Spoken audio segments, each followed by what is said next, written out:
have the great pleasure to welcome so many visitors who have found their way today to CERN and to this colloquium. And I'm very glad to introduce to you today's speaker, Dr. Moshe Feldenkrais, who will talk about physics and his method. Dr. Feldenkrais studied physics in Paris.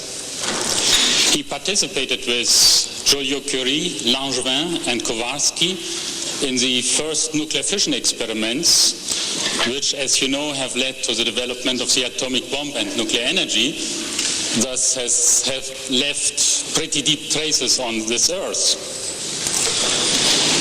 Dr. Feldenkrais is also an accelerator physicist because he has built the first Van de Graaff accelerator in France. Then, however, he has changed direction, whereas his colleagues continued to go deeper into the details of matter, observing the behavior of particles, of particles, of particles.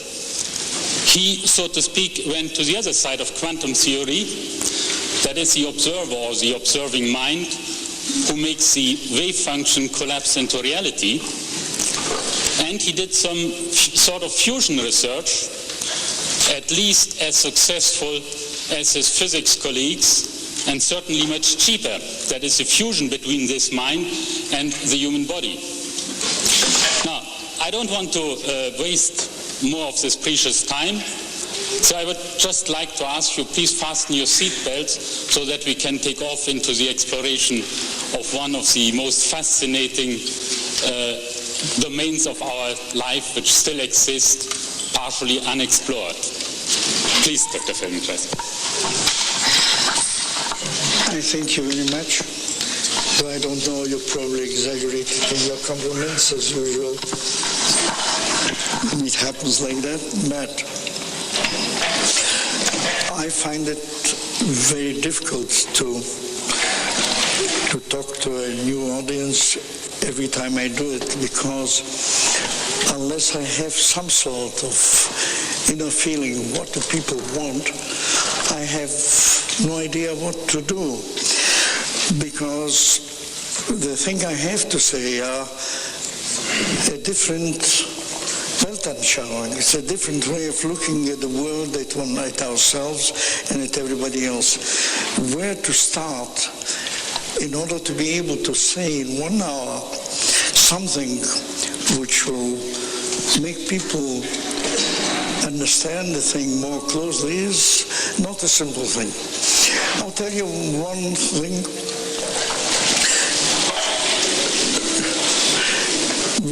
The name of the thing is Physics and My Method. You will find that physics, in the large sense, is actually fundamental to everything. We'll ask you a few questions which will make you what I say afterwards a little bit more interesting and more understandable. Suppose there were no light. No light. No light. Can you imagine that there would be eyes in any animal? If there were no light in this world, would there be eyes? Yeah? Yeah, the anaerobic animals, there are some who would live under the ground, they have no eyes.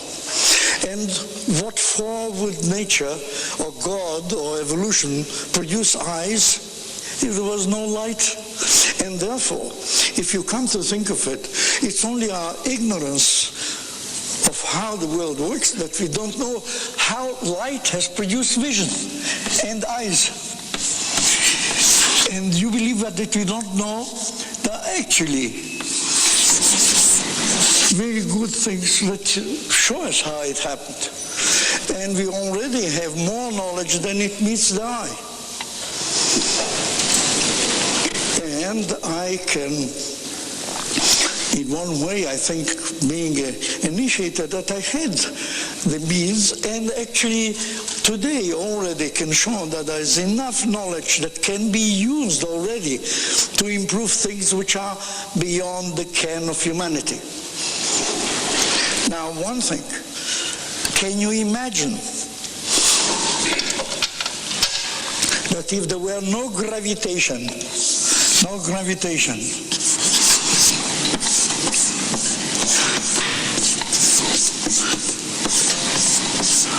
why should God, evolution, or anybody else make a skeleton? Who needs a skeleton if there is no gravitation?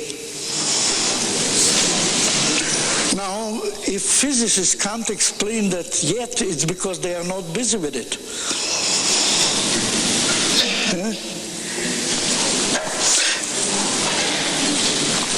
Now, the other things, very important. Our system, the human system, makes invariants. How? What do you mean by invariants? Well, physicists know what invariants are. But what sort of invariants have we? I'll show you what sort of invariants we have, just to have a minor thing. What's this? Can you see it? Can you tell me what's the size of it?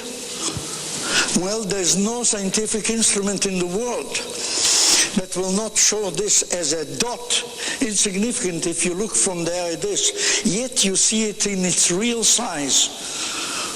And that no matter at what distance you see it. It's here, it has the same size to you as it has here.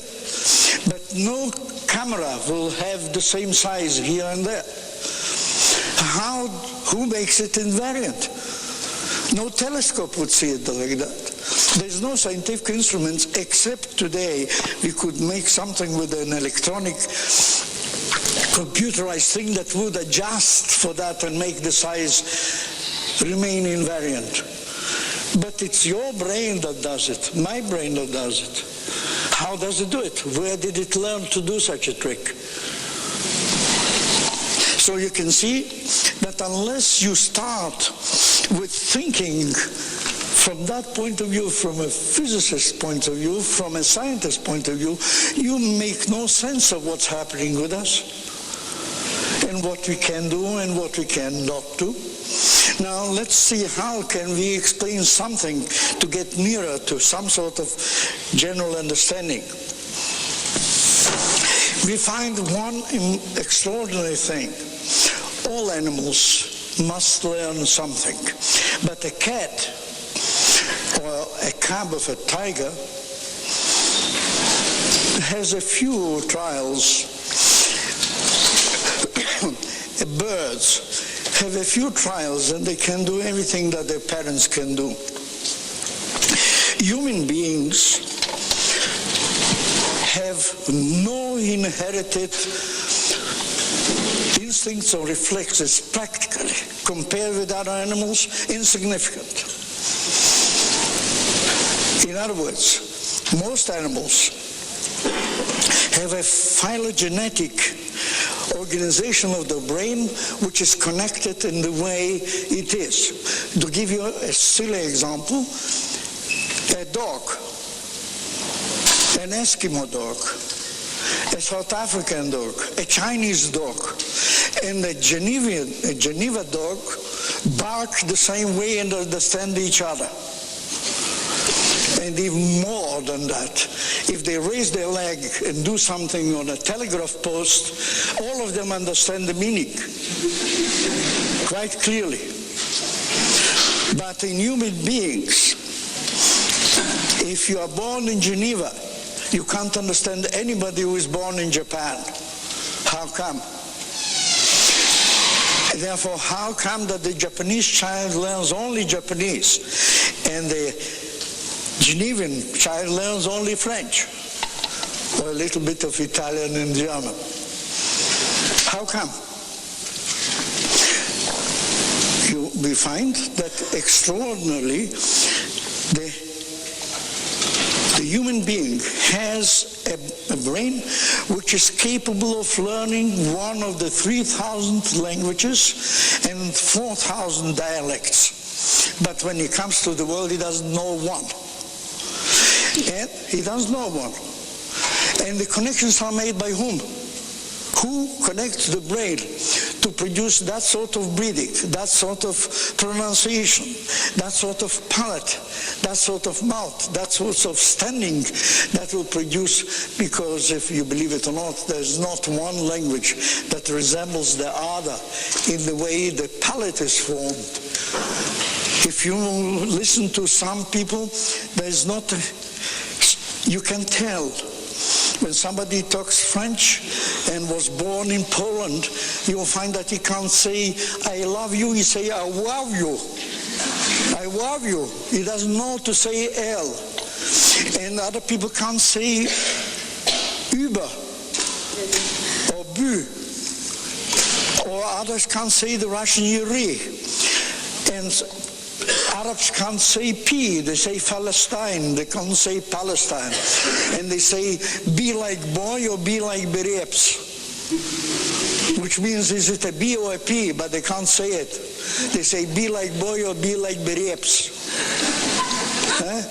And in Arabic, a ship is vapeur. But you know, the French came to Egypt first, and it was called vapeur, but the Arabs say babor. And this is the world over. In other words, the child learns. And this learning is, to my mind, one of the most important things, because there are two learnings. One learning is, you know, it's academic learning. Academic learning. It means you can do it or not do it. You can be a physicist and you can be a chemist. And you can be an archaeologist and you can be a lawyer. And you can learn anthropology and you can learn any damn thing you want. And you cannot do it. And you can postpone it. If you fall in love, you say, who wants to learn medicine? I have more important things to do. I want to raise a family. Yeah? So that's possibly easy. Learning, academic learning can be done, not done at will. Can be postponed or taken early, as you wish. But tell me, what sort of learning is the one? Could you ever skate before you can walk? Just think of it. Who could skate before walking? In other words, who could walk before crawling? Huh? In other words, there's a kind of learning which has a strict sequence. It must be done like that, and if it's not like that, it just doesn't work at all. And this is the most important sort of learning for becoming a person. A person. It is in the first few years of our life, we become what we are. And we remain like that whether we study medicine or thermodynamics. You see, we will remain what we are as a person. And this is formed in the first few years of our life, and it's done through learning. So it's a peculiar sort of learning of extreme importance. What sort of difference is it between the two? That the learning for a person, not academic learning, is a kind of learning where you learn to do the thing that you know in many different ways. The thing that you know, you learn to do it in many different ways. And humanity has been through that. It's enough to see what it means walking. It means displacing yourself. Do you know that the history of humanity is the history how humanity has learned to displace itself in different means? How many could you count? If you only think on water, if you think on the ground, from walking through riding, to making wheels, to making bicycles, to making chariots, to riding horses, to sliding, to gliding, to ski, and all the shipping business, sails and rudders and everything. And every one of those achievements were an achievement to the culture of the human species. That made our culture. And as it is now, look, the fact that we could go out of the field of gravitation to the moon is an extraordinary achievement for the human species, which makes a change greater than anything else before. Therefore, you see, learning is an extraordinary thing, and that's extremely